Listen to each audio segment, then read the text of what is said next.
Ayan, meron naman tayong unboxing. Oh, napakalaki. Oh. Kita nyo? Napakalaki. Ayan yung kamay ko.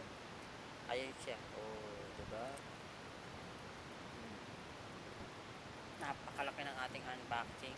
Again, kagaya nung sa isang mga nakaraang video natin, diba? Ayan, oh. Puro butas yung parcel natin. Oh. May mga malalaking butas niya, pati sa likod.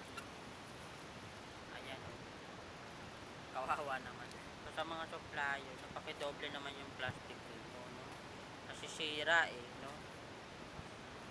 Appliances pa naman tong dumating natin, no? So kung paano yan, kung nagasgasan yan, di ba? Eh magkano yung appliances natin? So hindi mo naman maano kung sino may kasalanan yan, si seller o yung rider. Pero ang ending, ang kawawa yung buyer na nagbayad. So sana sa susunod padoble yung plastic, no? Huwag natin tipirin ng ating mga customer, lalo pa tama naman ang binabayad. So ayan siya. So buksan na natin kung anong item siya to.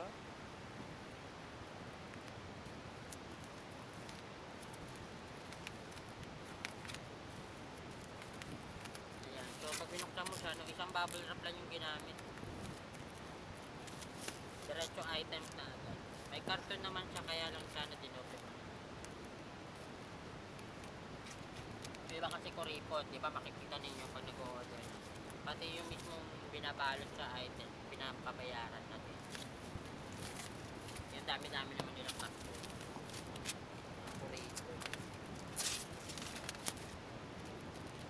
Baka gumastos.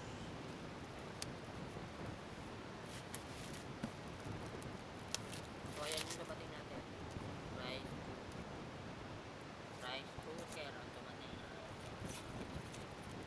Gamit, then yung program pang. So PM lang sa may interesado o mag-PM kayo sa gagamit ng video dito. Pwede kayong bumili. So ito ang unboxing natin for today. Sa mga interesado, baka may interesado ulit.